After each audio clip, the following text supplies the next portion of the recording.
to be awake, you have to keep renewing yourself into this moment as it is. You just can't hold on to the past. It's gone. There's not much point in venturing into the future. It's not here yet.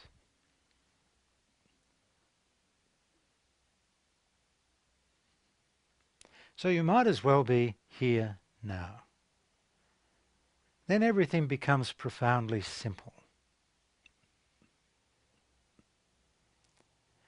It's very difficult for me to comprehend how this moment could in any way be complicated, complex, difficult. Just this moment. How is it possible? If it's just this moment, how is it possible? There's a beautiful simplicity in this moment. You're here in the moment. Everything else is here. You're not special.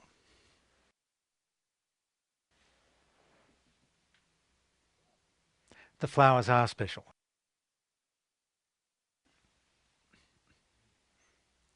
You see, the flowers don't need to be special.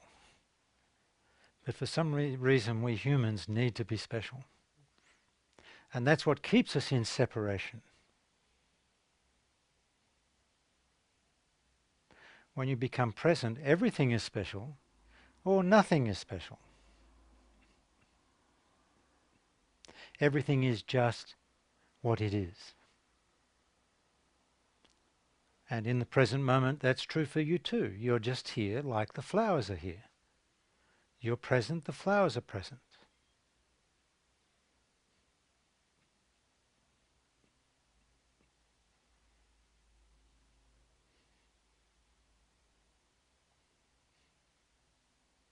And life only becomes complicated when those thoughts begin arising. Has anyone noticed that?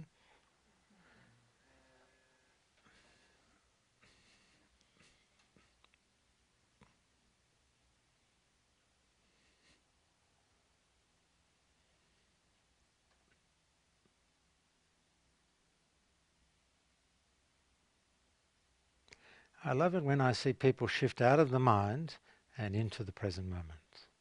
It's so obvious. It's so easy to see when you're present. It's so easy to see when the slightest flicker of a thought passes through the mind. It's so easy to see when someone has entered into the need to understand or trying to understand, which of course takes them into the mind. It's so easy to see when someone actually deepens into presence, becomes even more present. It's so easy to see when someone has some kind of emotional disturbance.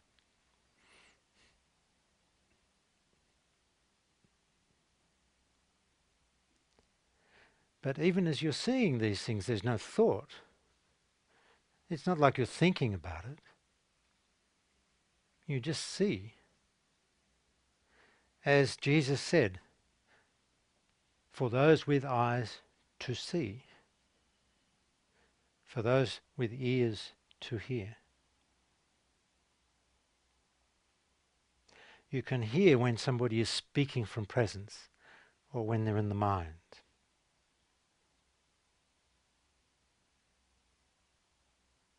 If you're present, you feel every little drop of or bead of sweat because you're a fully conscious being. That means you're fully present and aware of what is inside you, what is around you. You're aware of your environment. There's no attitude, there's no judgment, there's no opinion. You're just present and aware. It's like you're this beacon of pure consciousness when you're present. I'm not speaking about me, I'm speaking about all of us when we're present. And when we're present, our mind is silent. When we're present, we feel peace.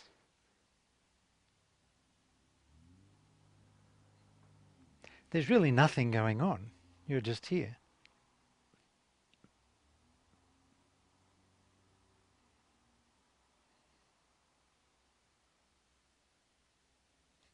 And in this life that we normally lead, there are very few people inviting you into the present moment. Isn't that a fair statement? How many people in your life do you meet that say, let's be present together? Compared to, come into my story, show interest in my story, think I'm special, love me, like me, whatever.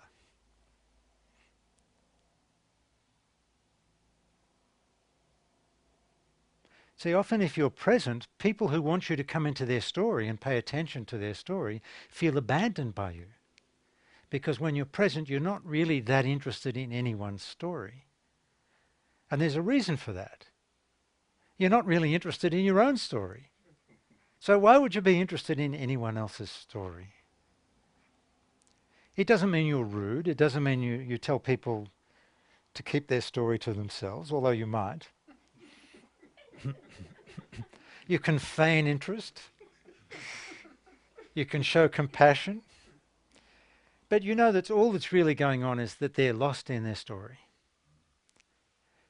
And the truth is, when people are lost in their story at a very deep and often very unconscious level, they feel alone. They feel separate. And it's painful. Even if you're not aware of that pain, it's there, but it's repressed deep within us. And so the game is, come into my story so I won't be too alone. I'll get involved in your story, I'll show interest in your story, you show interest in my story, then we won't be alone. Then we can happily get lost in each other. I'd like you to love me, that feels good in my story. But you know, it's okay if you hate me, at least I'm not alone. I'd rather you hate me than you abandon me in my story and become present. Now I feel abandoned.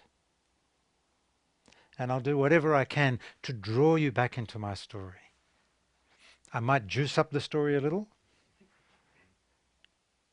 I might get angry at you. This is what we do with each other. Can anyone relate to what I'm saying? And you know the byproduct of that? The byproduct of getting lost in each other's stories is that we remain lost forever.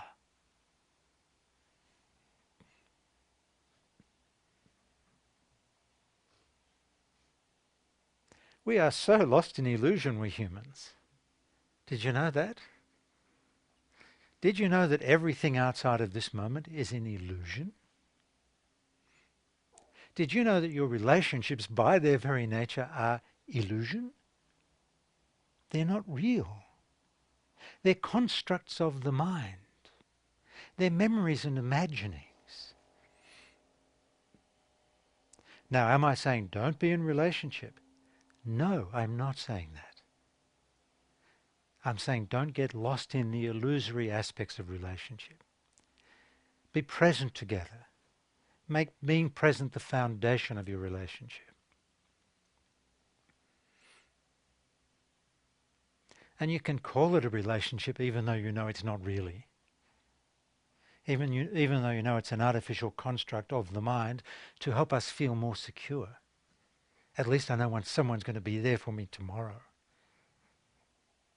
No one was there for me yesterday. I'd like someone to be there for me tomorrow. And I'd like you to sign on the dotted line promising me you'll be there for me tomorrow. That would be called marriage. And then when I absolutely can't bear it any longer, I'd like you to sign on the dotted line. That would be called divorce. But still we play in this illusion. Mary, don't you shake your head at me.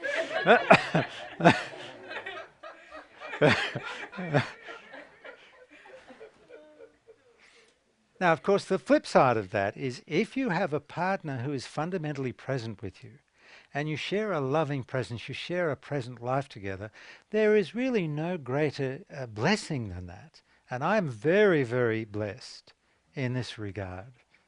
Very blessed. And it's really worth working for. Even if you're a very awakened being, you get into a relationship, you've got work to do.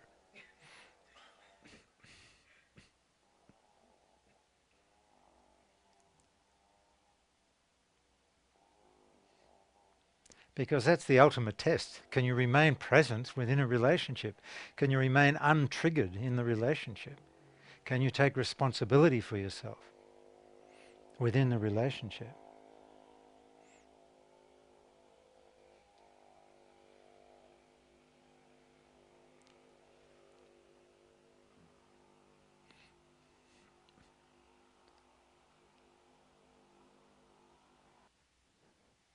There are two kinds of relationships. The first kind is radically dysfunctional. I highly recommend that kind of relationship because it will, if you know how to be in the relationship in a responsible way, it will really quicken the pace of your awakening.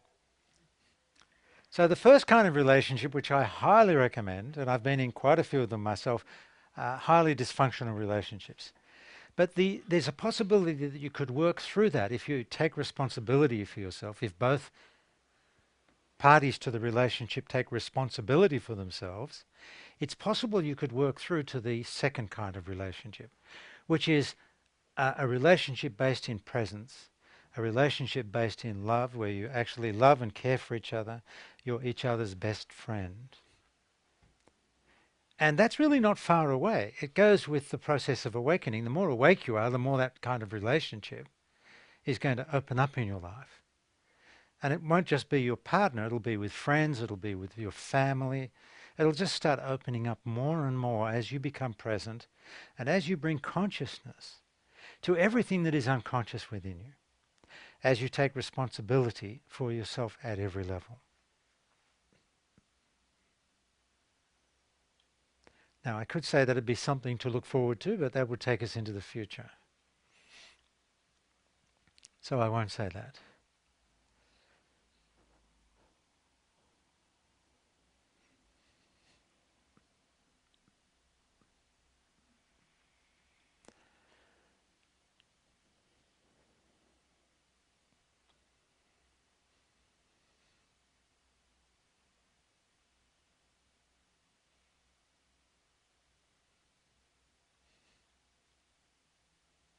The truth is, it doesn't really matter what I say. It really doesn't. What matters is, am I present as I say it? And are you present as you hear it? And if you speak, are you present as you speak? And am I present as I hear you? Then we truly meet each other. Then we come together in oneness. The speaker of truth and the hearer of truth are one and the same. There is absolutely no distinction.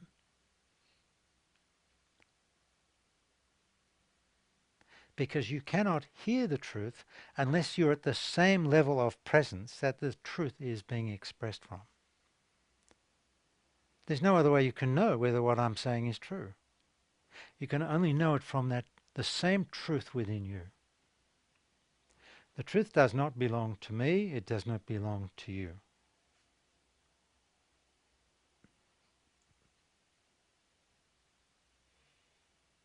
And the moment you identify with it and think it's yours, you think you know, now you've taken yourself back into the mind, the world of separation. You've converted knowing into knowledge.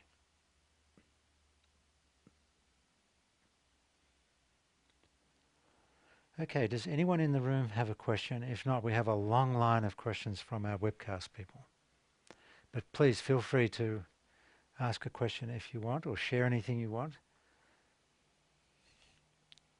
Okay, Mary, shall we have our first question? Read slowly because some of these are a little complex.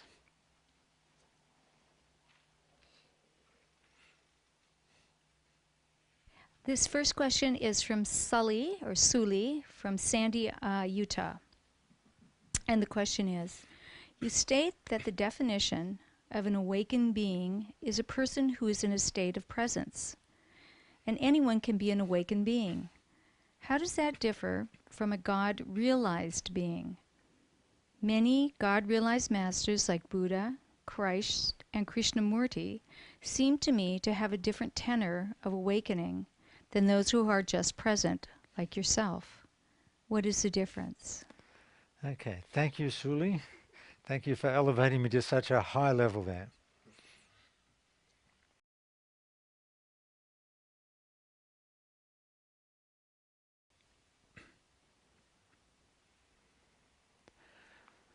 The truth is that the common element that one who is simply present and awake shares with a God-realized being like Buddha. I don't think Buddha ever spoke of God, but anyway, or Jesus.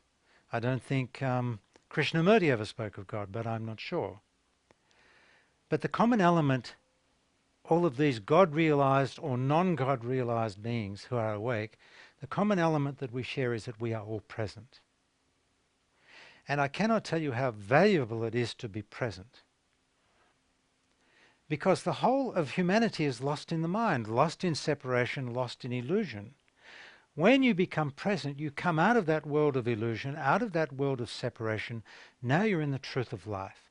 Your mind is silent, you're fully present with what is here. That is what I call an awakened being, one who is no longer lost in their story. And I can assure you that is enough to transform this world in an instant if we were all to awaken to that level of presence. Forget about God, forget about Jesus, forget about Buddha. That is more than enough. And the great tragedy is there's very few of us on this planet who are actually awake in presence in the way that I'm describing, where they are masters of the mind and ego, no longer identified or caught or lost in their story, fundamentally present. They know that the present moment is the truth of life. Now, of course, the ego will want more. There's no question about that, because the ego always wants more. And so there are many people on a spiritual path who won't settle for presence. They want God realization, they want Christ consciousness, or they want samadhi, they want enlightenment. And so the ego will have them looking for more, which will actually keep them out of being present. They might even fall under the delusion that they're awakened or enlightened, but actually they're still pursuing more. One who is truly awake has relaxed out of all seeking and seeking more. This moment is enough. God, this moment is enough. Oops, I just said God. Now, if you are truly present, it's just a question of relaxing and deepening into presence, becoming more and more precisely and finely tuned into presence. It's only a question of deepening into presence. Sooner or later, you're going to open up into God consciousness. But what does that mean? It's not something you read about. It's not something you understand with your mind. It's not something you believe in. It's something that opens up at the deepest levels of awakened presence. You simply feel and sense the presence of God in everything. It's overwhelming. It's unmistakable. Now, do you have to call it God? Not necessarily. You could call it the mystery. You could call it full immersion into oneness.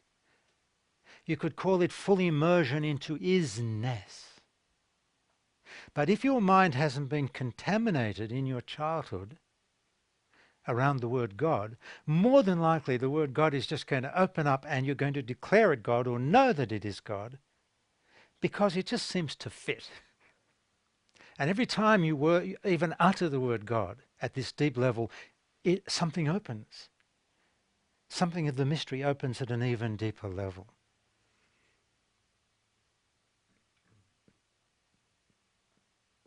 But if you seek that, you will be denied it. God consciousness, or the realization of God, arises through grace as you bring the gift of presence to the present moment. As you bring the gift of generosity and gratitude to the present moment, all in silence, without one word. It's who you are. It's the energy that you're presenting and bringing forth to that which is of the present moment. The present moment will respond and reveal its hidden treasures. And at the deepest level of those hidden treasures, it will reveal God. But you can't understand it. You can't think about it. Now let's distinguish between Christ consciousness and God consciousness. With Christ consciousness, I am utterly awake and present, experiencing oneness with God in everything. God and I are one. There's so much oneness, there's so much God in everything that I can truly declare, just like Jesus did, God and I are one. That's Christ consciousness. I am, God is. Perfect silence. But I am experiencing God. Who is experiencing God? I am. silence. I am, God is. I am, silence is. That's Christ consciousness. There's one step beyond that. And many people get caught for so many lifetimes desiring this one step beyond it, thinking they know what it is. And it's God consciousness. But with God consciousness, I have disappeared and only God is. There's no one here to realize that I am experiencing God consciousness. So who is there to report it? Now that can open up spontaneously within you, and it's a divine, blessed experience. But it's not the plan that we should remain in that. It's just the ego that thinks that would be nice. If that opens up, it's a great blessing. If it closes down, that's a great blessing. At least be in Christ consciousness. I am, God is. And if that closes down a little, at least be in presence consciousness. I am here rather than lost in my mind. I am here honouring the present moment as the truth of life.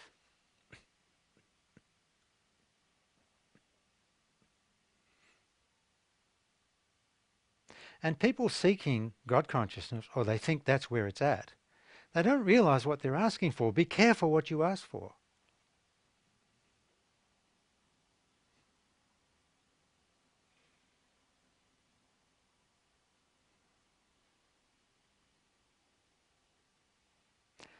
Okay, so thank you, Suli, for your question. It was a very good question. And Mary, would you like to go to the next question? Was that a good question, folks? But the only thing that really matters is that we're all present together, and our presence together transmits over the video. Your presence is a very valuable part of our experience here together, as is your presence, and I'm speaking to whoever's viewing the video in this moment, as is your presence.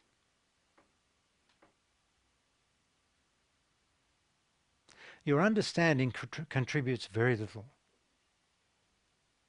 Agreeing or disagreeing contributes very little.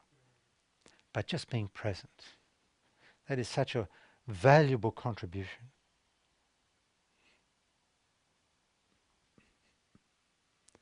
And if anybody has a question, just raise your hand. Yes, Mary?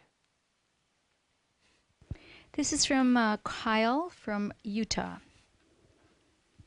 The third of Buddha's 4 noble truths is to give up craving and suffering. Is it more about embracing craving and suffering in our day and age? What we resist persists.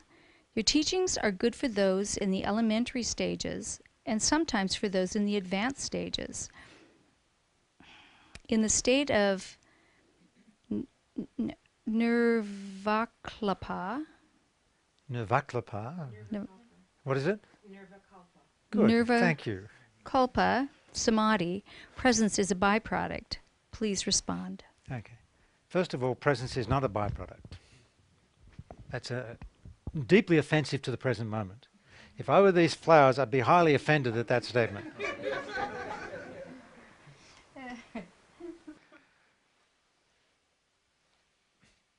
But I did look it up. I Googled that. How do you say it? Nirvakalpa samadhi, all-time samadhi. Yes. Yes, yes, yes.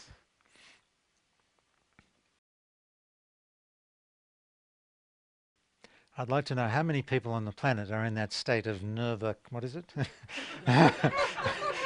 It doesn't matter. It doesn't matter. And if they're in that state and they never return from that state, they never come out of that state, how are they going to tell anyone about it? The truth is that being present is like a vertical axis. And you can be somewhat superficially present, but at least you're not lost in the mind. You're functioning in the world, time is available to you, you still have your memories and your imaginings, you can plan the future, you can live your life, but you're not lost in that world. That would be one level of awakening, and a beautiful level of awakening. Just to get to that transforms everything in your life and everything in our world. then you can become more and more deeply or profoundly present. And there are processes that can open up as that occurs for you. You can go through all sorts of peak experiences as you deepen into presence. But you can cross a point on this vertical axis of presence where time disappears.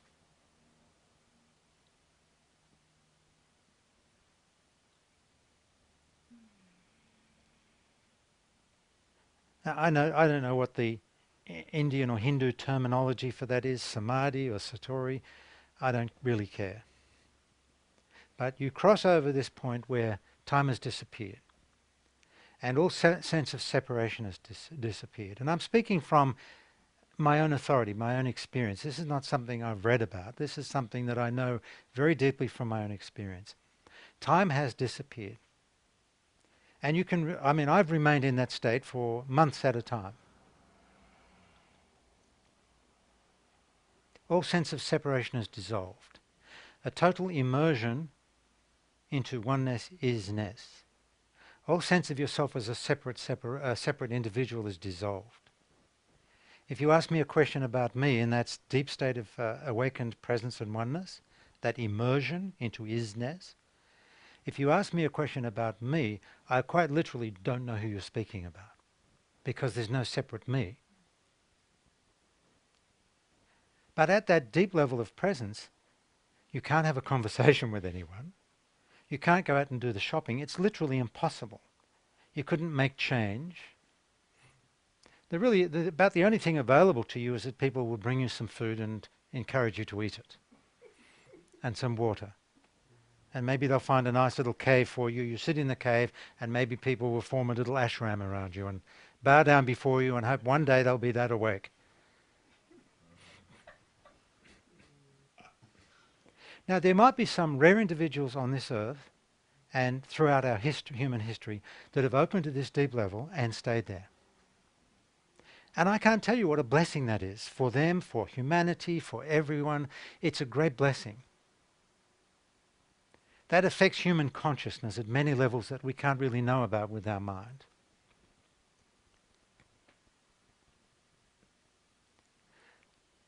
But for me, there's an even greater level.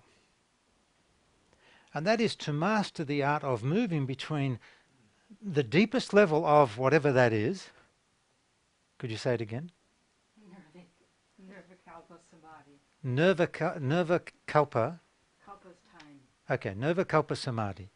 To be able to move from that deepest level of eternal presence and yet also flow into the world of time without getting lost in the world of time, to be able to return to that deepest level of presence implies, as far as I can see, an even greater level of mastery. And it's certainly a level that is more useful to us as a species of humans living on this planet than everyone becoming so utterly present that we can no longer do the shopping. I'm not sure how 6 billion of us will survive. And perhaps that's just for a select few. That doesn't sound right to me. But what's available to us is that we can all open to that deep level. If it's God's will that we remain at that level, so be it.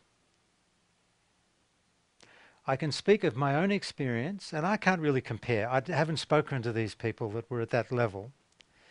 But all I can say is that my sense of when I was at something like that level, or that level, I can't define it, it didn't seem like I was going to emerge from that.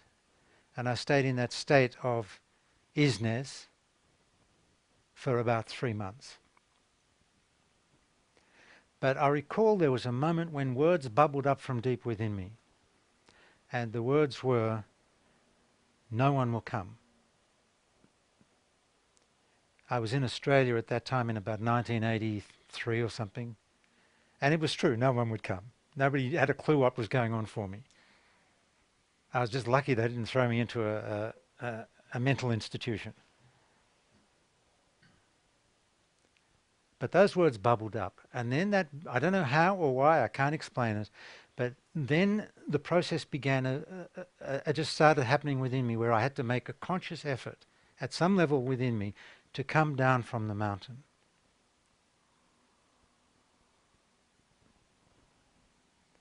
Because had I not come down from that mountain, I wouldn't be here with you. I wouldn't be speaking to you. That's the absolute gospel truth. I wouldn't have been able to. Unless somebody organized it for me and no one looked like they were going to. So for me, be satisfied with presence. It's only the ego that wants more. If these deeper levels open you, be immensely grateful, but don't hold on to it. If you stay immersed in this deep state, you're not going to know about it anyway. Just relax. Hope somebody feeds you. Well, don't even hope, because you wouldn't care. If you hope, you're not really in that deep state. So let's not get hung up on all these things. The ego reads about these things and it desires it. That's the ultimate achievement, the ultimate accomplishment. That level of timeless samadhi.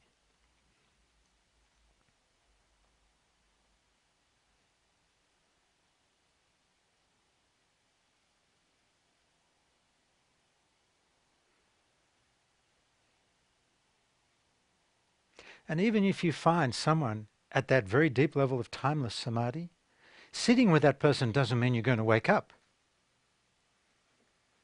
Because we're all too lost. It might feel good, you'll feel good for a while, but the moment you move away from that, you're back into your natural, unconscious, neurotic, dysfunctional state. Lost in the mind. We humans are too lost. We need guidance, we need very clear guidance of the way.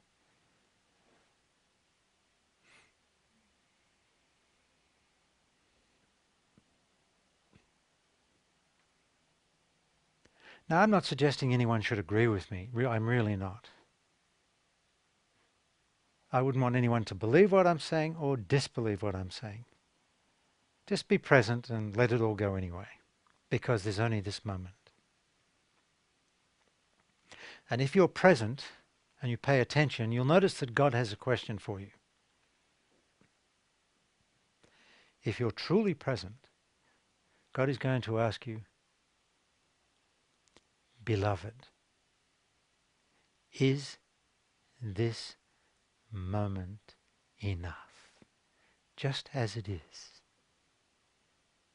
If you answer yes, from silence, God will say to you, good, you may stay.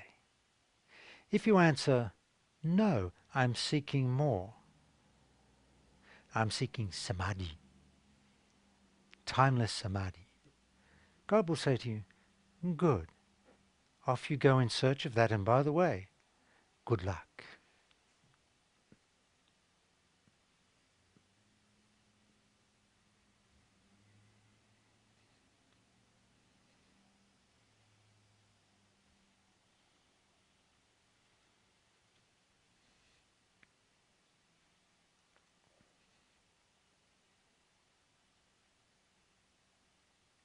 Most people on a spiritual path are lost in a spiritual story.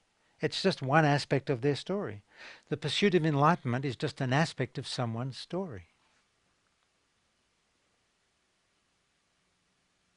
Hands up those who are on a spiritual path. Hands up. Come on, dare to put your hand up. It's just part of your story. And it will keep you out of presence.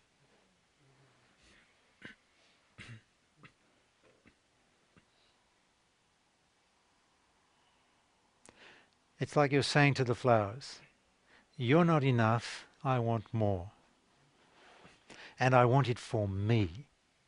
I want samadhi for me. I want enlightenment for me. I want bliss and ecstasy for me. That's the ego still involved.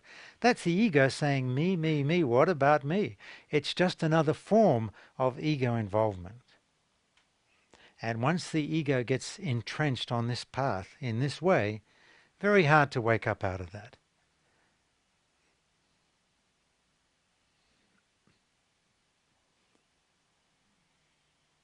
You're going to have to find someone compassionate enough to whack you really hard.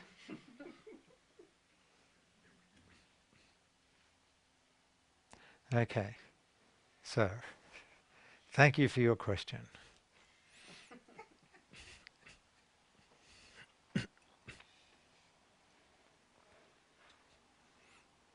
See, if the mind is silent, where is religion? If the mind is silent, where is samadhi?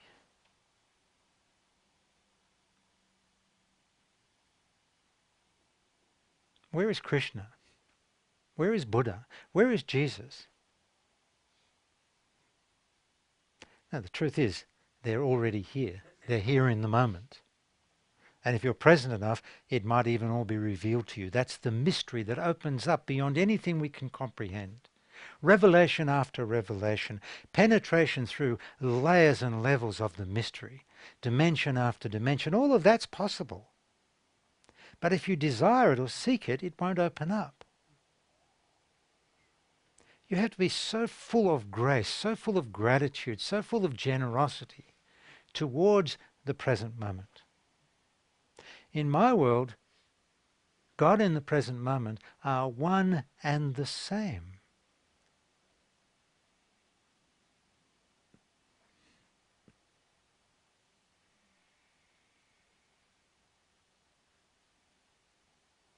And if you're deeply present enough, that will be revealed.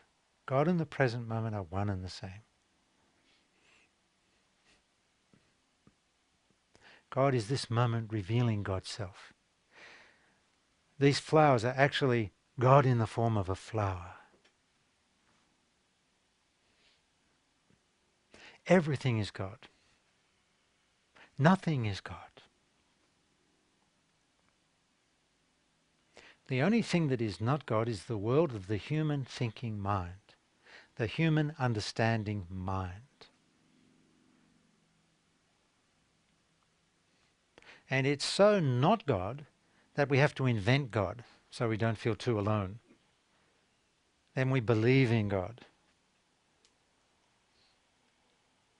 Okay, I've probably upset enough people. Mary, shall we have another question?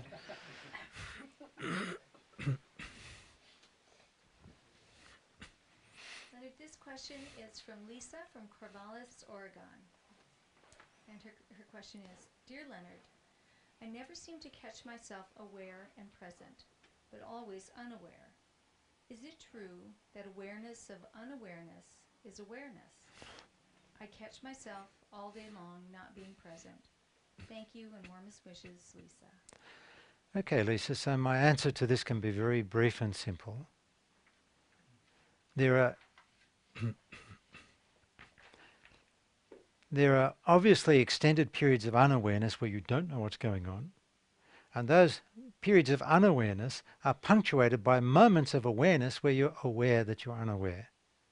And in those moments, those punctuated moments, you are present, you are awake, you're aware that you're not aware. The next step would be to shift from that state of unawareness into being present with something that's here in the moment with you. And relax with that. It's not like you have an intention or a desire for that. You just notice you're unaware, you're caught in thought, you're lost in the mind, then you make an instant shift. Now you're present with something that's here. And then the next time you notice you've drifted off, then there's another moment of awareness. And that's very valuable, but then the next step is to begin step 2, which is to bring to consciousness what is preventing you from settling fundamentally into the present moment. What is keeping you in this constant or ongoing state of awareness? And that's where step 2 comes in. I'm not going to go through it now, but you have to begin the process of bringing to conscious awareness all the ways that are pulling you out of the present moment. You bring to consciousness all those unconscious aspects of yourself. You bring to consciousness all the repressed emotions that are still holding you in your story. You bring to consciousness how the ego still has you subtly caught in the story. You bring to consciousness how you lose yourself in others. In other words, you start to bring consciousness to your unconsciousness. As Jesus said, all that is hidden shall be revealed. Then, as you go through those 2 steps, first being present, second bringing consciousness when you're pulled out of presence to how that occurs. Slowly, slowly, the world of the mind and the ego, which is in control of that world, slowly begins to relax as it feels you bringing to it the energy of consciousness and presence, the energy of love and acceptance and compassion. It will all gradually begin to relax. There'll be periods of deep resistance to that. But there'll be periods where also you feel very relaxed and present. Slowly, slowly, the story is releasing you. Slowly, the story is letting you go as it trusts the flowering of presence from within. Sometimes it can very quickly let you go. It depends. But the story will not release you until it trusts the flowering of presence from within. Otherwise, it's got nothing to trust. But if it never allows you to be present in the first place, you never get to that point where the mind and the ego can trust that flowering of presence. So it's almost like you have to cut a deal with the ego. And slowly, slowly, you gradually release into deeper levels of presence. You gradually arise in mastery of your mind and ego. So there's just work to do, that's all. Step 2.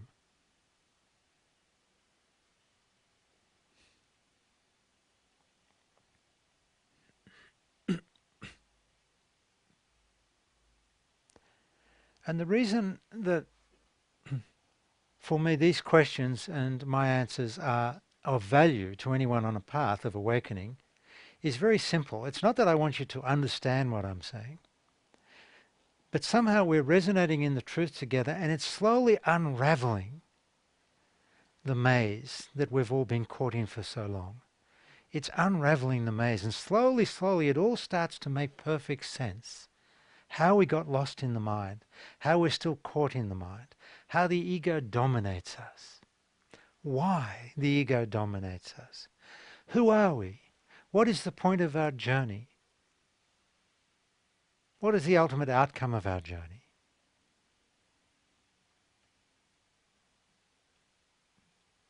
It's more of an unraveling. And as I speak, hopefully something's unraveling for you, because the truth is arising within you to meet me, and an unraveling occurs. Every moment that you bring the consciousness of presence to who you are in your story, a little bit of more of that unraveling occurs. A little bit more of that relaxation occurs.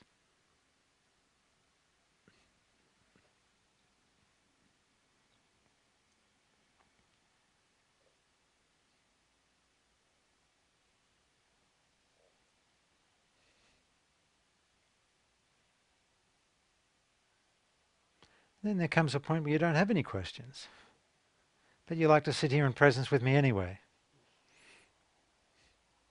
Right, Neil? I could say that to quite a few people in this room.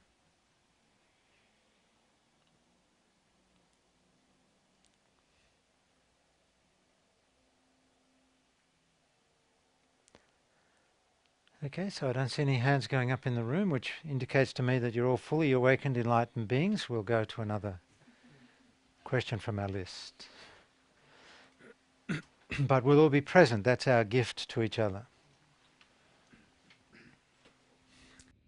This is a comment from Marcus from Hong Kong, China. Thank you, Leonard, Mary, and everyone. This is simply wonderful. Love, Marcus. Thank you, Marcus. I happen to know Marcus personally, and a very nice gentleman at that. Marcus Antonius. Marcus Anthony. Anyway, next question or comment. This question is from Cheryl, who is watching from Jerusalem. Leonard, I practice presence almost every minute of every day.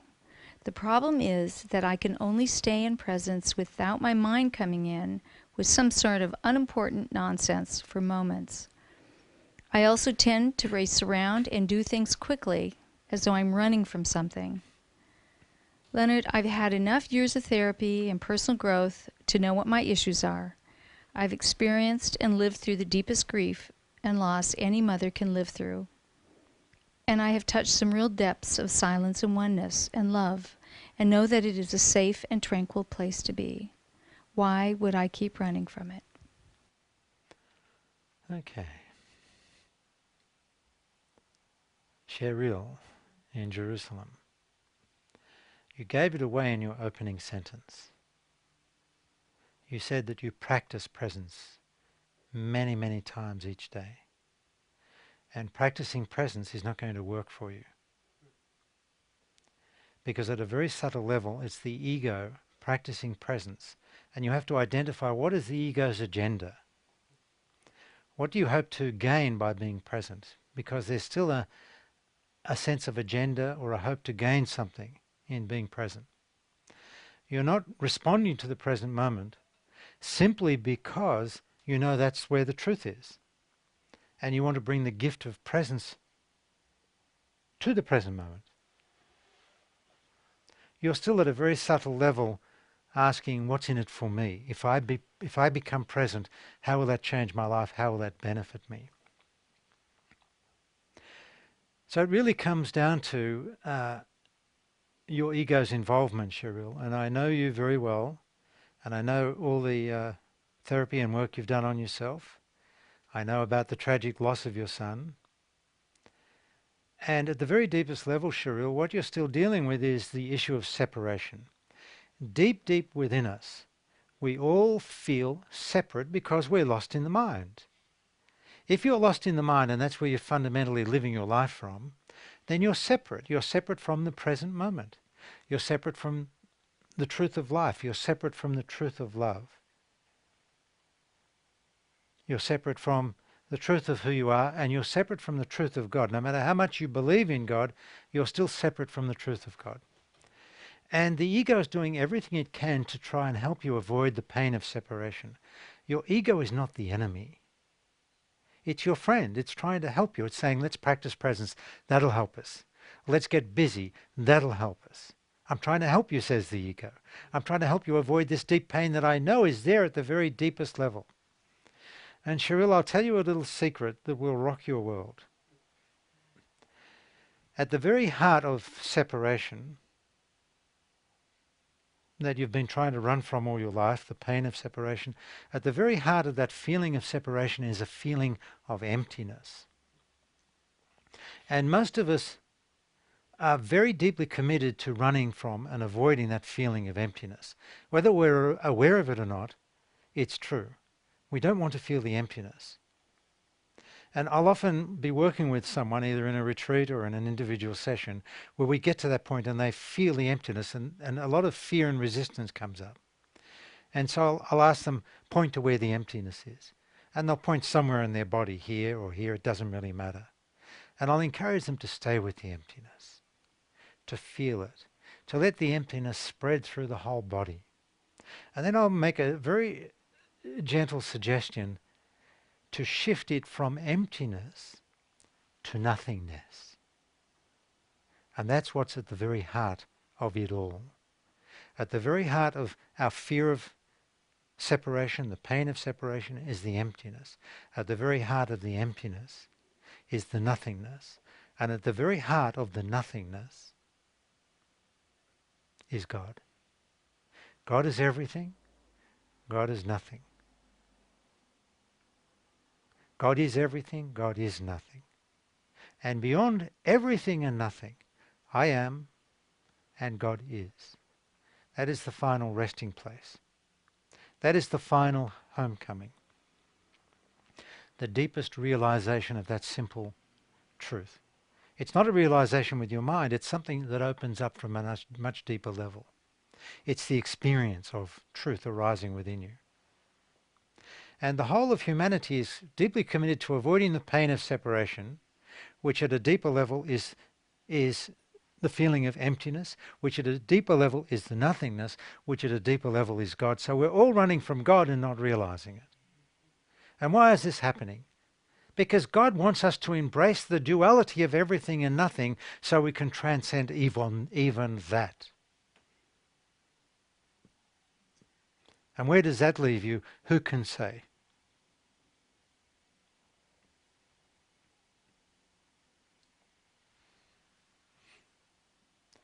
So that's at the heart of your struggle, Cheryl, and it's a beautiful, beautiful struggle, and you're very close. You're much closer than you realize, but you're going to have to bring to consciousness this pain of separation, this fear of emptiness.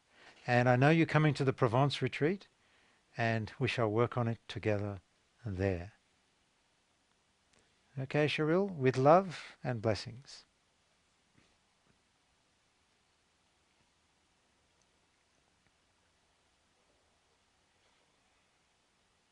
And what I shared with Cheryl is true for everyone. Can anyone relate to what I just shared? Can we have a show of hands, please? It's a part of the human journey, the soul's journey. And you can only know what I'm speaking about if you're awake enough. You can't know what I'm speaking about with your mind, not at this level. You can't understand what I'm saying with your mind, not at this level. What I'm sharing with you is only available to you if you're present and your mind is silent. Then I'm engaging that dimension of you that knows. And I'm speaking into the very heart of the mystery within you. Because the mystery is within you. It's within you. It's profound. It always has been. At the center of your being is a profound mystery. And whoever you think you are is so mild compared to the truth of who you are.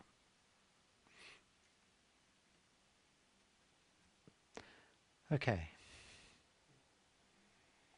Are you enjoying yourself, Mary? You certainly seem to be. Okay, we have a question down here. If we could have the microphone down here.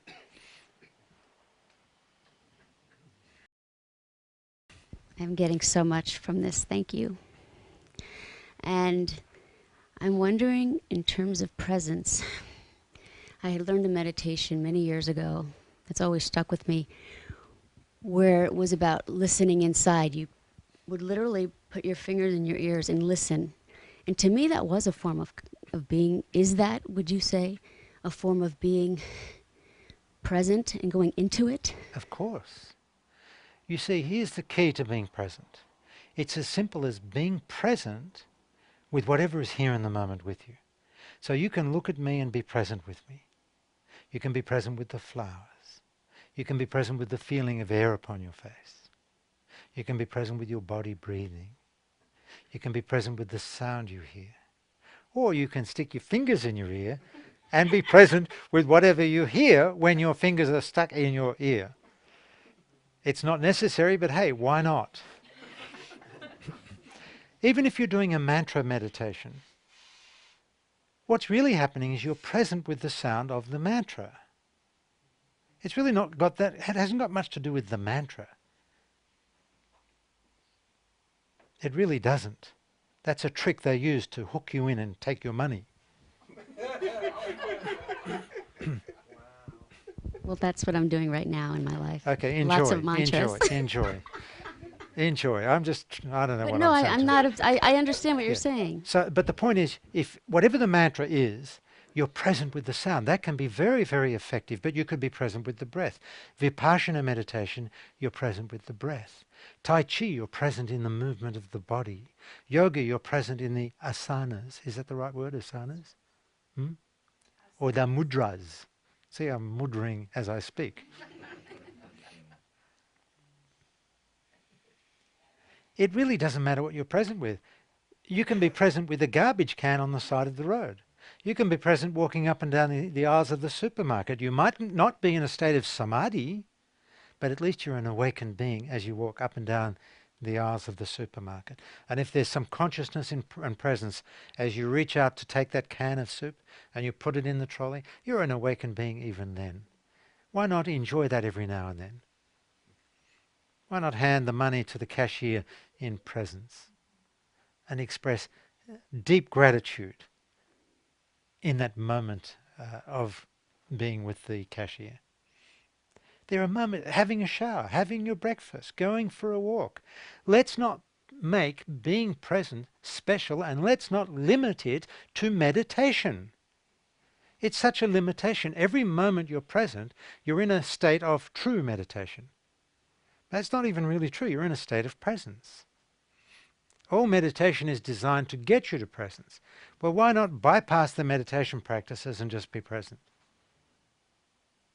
But there are ways of being present, whether it's in the form of some kind of meditation or other, that might support you in becoming more and more deeply present. Maybe you'll experience a satori. Maybe it might even up into a samadhi. But if there's no time, any moment you're truly present, experiencing the oneness, you're in samadhi.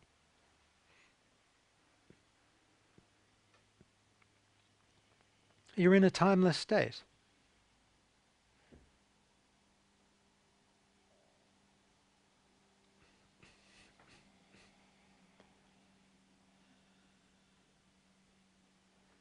Okay. Thank you for your question. Mary, would you like to ask another question? If anyone should feel free to raise their hands.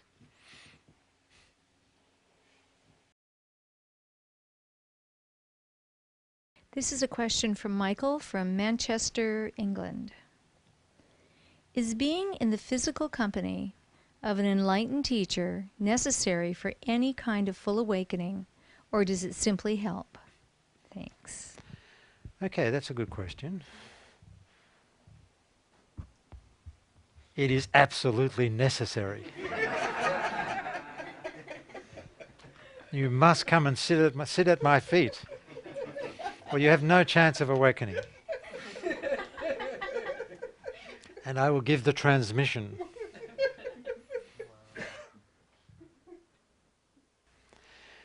The true answer is no, it's not necessary. But it sure can be helpful.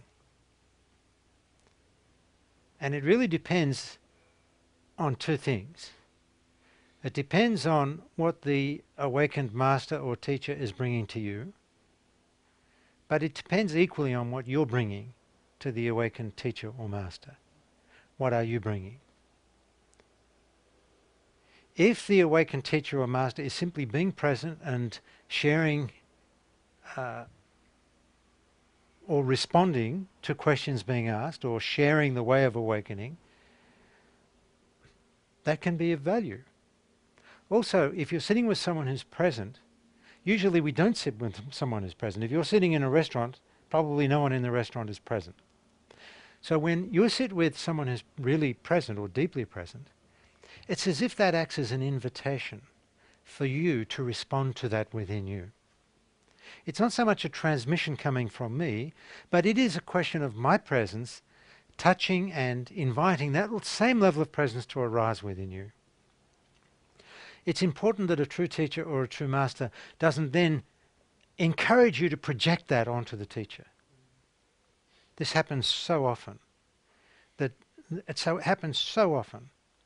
that the student or the disciple or the person sitting with the awakened teacher will project it onto the teacher. And a true teacher will reflect it back to you. You cannot see the truth in me other than from the truth in you. You cannot love me other than from love within you. You cannot see God in me other than from God in you. You cannot hear any words of truth from me other than from hearing from the truth within you.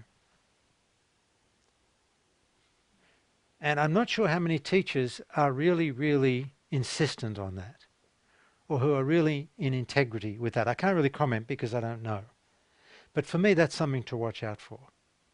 The problem is, most people don't want to take back their projections because you don't just get to take back all these nice, good projections, you have to take them all back. You're judgmental, you're controlling, you're a victim, you're critical, you're arrogant, or whatever. You take back all your projections. First you take back all the negative projections, then you'll find it's really easy to receive the positive projections when they're sent back to you. But there's a law, I call it one of God's laws. You can't reclaim only the positive projections. You have to reclaim them all. And you begin with the negative. So that's what the teacher brings to you, or the awakened teacher brings to you. What do you bring to the teacher? You bring your honesty, your authenticity. You bring your presence. You bring your gratitude, your generosity. And a true teacher will bring exactly the same to you. A true teacher is not going to look at you and see you as unawakened. A true teacher will look at you and see the awakened you. And the true teacher will also see where you're not willing to recognize that within yourself, or where you're disconnected from that true awakened dimension of you that's always present. And I can tell you, there are awakened teachers everywhere. Would you like me to demonstrate show you where there's another awakened teacher right now, here? It's these flowers and these leaves. And they truly are your teachers. So the question is, what do you bring to them for them to respond to you in a way that will awaken you? You bring presence. You bring generosity. You bring gratitude. You bring love. How generous can you be as you behold these flowers? At the deepest level, you'll recognize that these flowers are divine. You exist in oneness with these flowers. At the deepest level, you'll recognize that these flowers are God in the form of a flower. But what do you have to bring to the flower for the flower to open that up to you? Most of us are so absorbed in me.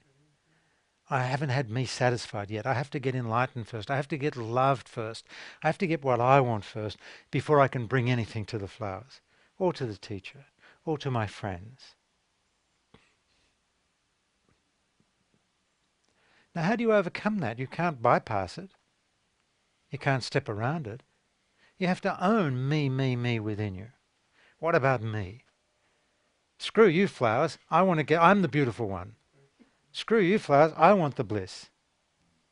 The more awake you are, the less there is of you here. The more awake you are, the more it's about the flowers or the trees or whoever you're with who's present. The less there is of you. At the deepest level, you'll probably even transcend bliss and ecstasy. Who is experiencing bliss? I am. Who is experiencing ecstasy? I am. And I am is perfectly silent, transcendent of all experience, including bliss and ecstasy. Who is transcendent of all experience? I am. Who is I am? I am. I am, God is. I am, it is. I am, isness is. And then I slowly relax into that.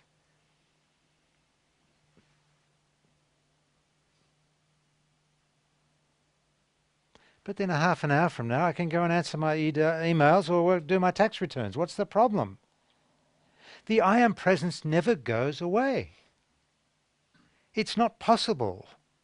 Samadhi never goes away, if you want to use that terminology. It's not possible. You go away. Where do you go? Into the world of the mind. And the moment you believe anything there, including spiritual definitions, concepts and understandings, you are lost again. But you're deluded because now you think you know. Whereas the truth is, in presence you know nothing. You're just like Manuel in Faulty Towers. I know nothing.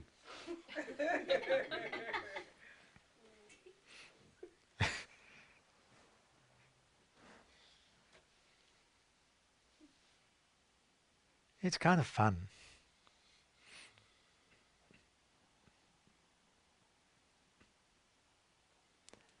Okay. How are we doing on time? 8:10. Is anyone having a good time? Hands up if you're having a good time. Okay. All right, good. So let's have another question or comment, Mary.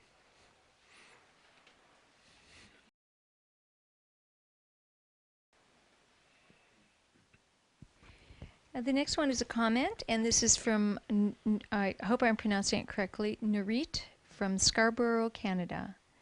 And the comment is absolutely fabulous, with an exclamation point. So simple. Love it. I especially appreciate so much that Leonard made it so clear that if one is not present, one cannot really hear the message he is giving. That is exactly my experience. I just love getting up in the morning and relaxing into presence. Fabulous way to put it, Leonard, and listening to these words. Thank you. Thank you, and thank you for your generous comment. It's actually very nice for Mary and I, and others here I assume, receive these comments or to hear these comments, because we don't know how this teaching is impacting people out there. I haven't met these people, I don't think. And it's really nice to know that this teaching and us sitting here together is reaching out as far as Lithuania, China, Japan, Canada, wherever. Isn't it nice to know that or not? Because we humans need to awaken. It's as simple as that.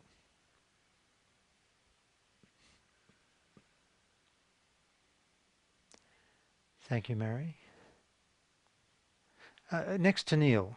Give her a nudge, Neil. Could you sit up straight and be present, please? If you want to say anything, you can. If you want to share anything, you can. I can see you're going in and out of presence and then into your mind. So if you feel to share anything, please feel free.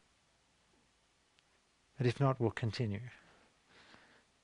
But the only thing I'm really interested in is who is present and who is not. I don't need anyone to agree with me or disagree. But if anyone disagrees, that's welcomed as well. It's just that you're wrong. I can't help that. Okay, next one, Mary. Thank you. This comment is from Pete, one of the Petes that was at Mount Madonna. And it is, the love and gratitude I am feeling for the both of you is deep and moving.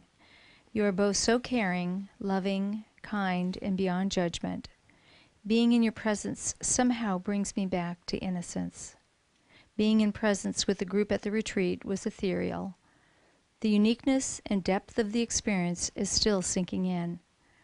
I've always wondered why I am moved so easily to tears. It's something I've been embarrassed about for a long time and try to hide. And for the first time, I've noticed it only happens when something is beautiful and touches me. There were many tears at Mount Madonna. Much love, Pete. Thank you, Pete. Can anyone associate themselves with that comment? Good. Okay, thank you, Mary. I think we have time for one more question.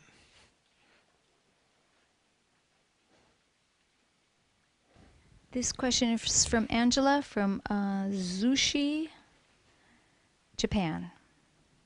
Dear Leonard, is presence more than the sun on leaves outside my window or the itch at the end of my nose? Angela. What a beautiful question.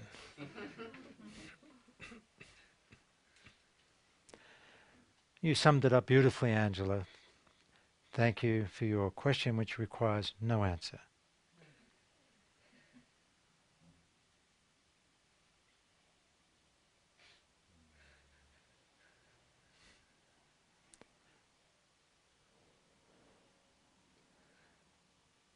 That's a beautiful poem, really, isn't it?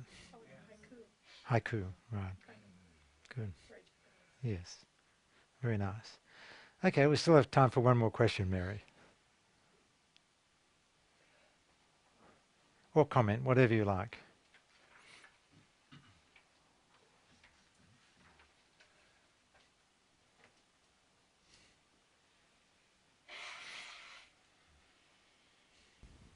This question is from Matthew from Oakland. As I slowly become more present in my daily life, I find myself getting pulled back into unconscious thinking by family members and long-term friends. As they continually repeat the same old story involving the same old judgments and complaints, I have a hard time knowing how to react. What can you say or do to not get pulled out of presence? And what's his name again? Matthew. Okay, Matthew, thank you for your question. First of all, you have to begin with Jesus' statement, forgive them for they know not what they do. That'd be a very good starting point. The next step for you would be to own, acknowledge and take responsibility for your judgments. Because it's your judgment more than what they're saying or doing that's pulling you out of presence. The third thing for you to take responsibility for is how that's working within you. What is it that's catching you out of presence? What are they saying? What are they doing? What are the mechanics within you that pull you out of the present moment? Is it your judgment? Is it your feeling of your need for love, your need for acceptance, your need to belong? Also, what is preventing you from saying to them, I don't want to hear this story any longer? From a very loving place within you, from a very present place. That's perfectly legitimate. And you can say it with love, you can be patient, you can say to them, I don't want to hear that anymore. Thank you, I love you. And if they persist, you can leave. What is preventing you from leaving? So at the end of the day, all the responsibility comes back to you, Matthew. What is preventing you from taking your responsibility for yourself at every level? What is hooking you into these relationships that are taking you out of presence? But the truth is, we do live in a world where people are going to repeat the same old story over and over again.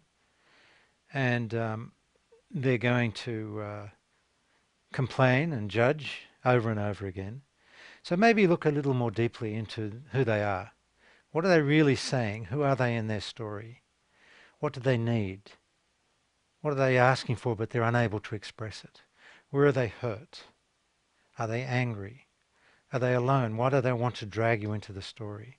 If you can view them with that level of compassion, without trying to help them in any way, it just gives you a clearer view of who you're dealing with. And then that will help you relax out of judgment. And it'll help you realize that you can be present with them no matter what they're saying or doing. Just watch their mouth move. You don't have to hear what they're saying. Every now and then you say, yes, that's nice.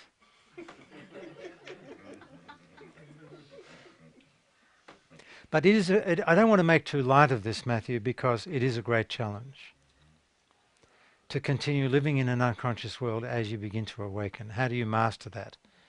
The answer is it's trial and error. You try it. If it works, good. If it doesn't, try something else. In the context of living a present life in an unconscious world, a conscious life in an unconscious world. You have to be willing to set boundaries.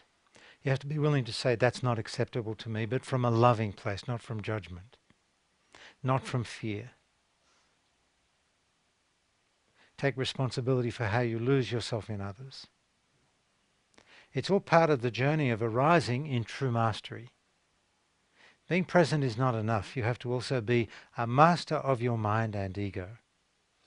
And all of your dysfunctional family and friends are giving you an opportunity for that. So thank them. Next time they tell you a story, or judge you, or complain, hand them a little card. Make these cards up on your computer. Hand them a little card that says, thank you.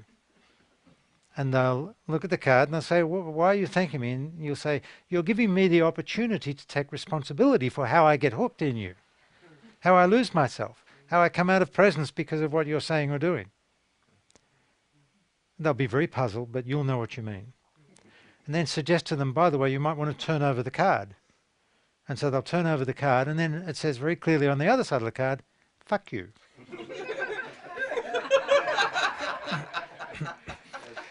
Then you've completed the journey. You've completed the whole thing. You'll be free.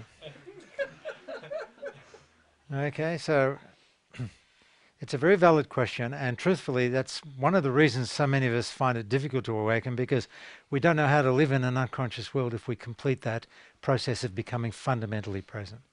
How do I live in the world if I'm fundamentally present? I'm no longer motivated by my ego. I'm no longer lost in my story. I'm no longer driven by need or greed or ambition. I no longer need to be special. I no longer need to be loved because I am love. I no longer need to be accepted because I am acceptance. I'm not trying to have power or control over anyone, nor do I allow them to have power or control over me. I'm not taking things too seriously. I don't believe in my story when everyone else does believe in their story. How do you live in the world? The answer is trial and error. Watch what works and learn from what doesn't. And take responsibility for what doesn't work. That's where there's a block within you, something you're missing. Because there will come a point where you never get caught in unconsciousness by anyone.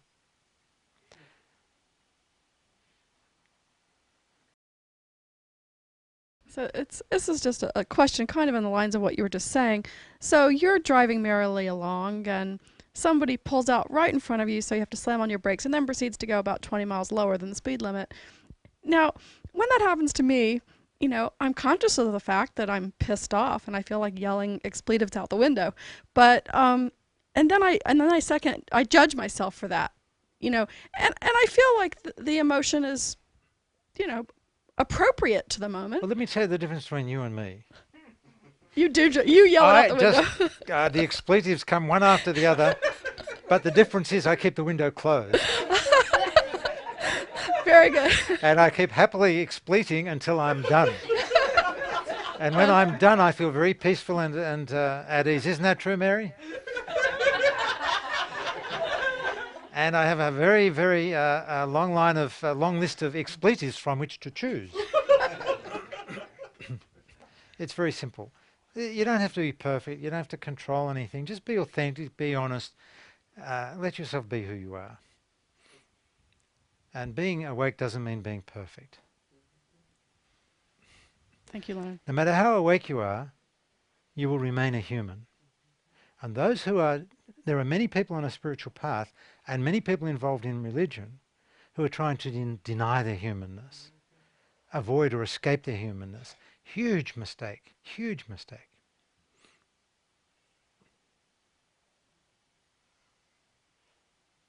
Because we'll always be both God and human.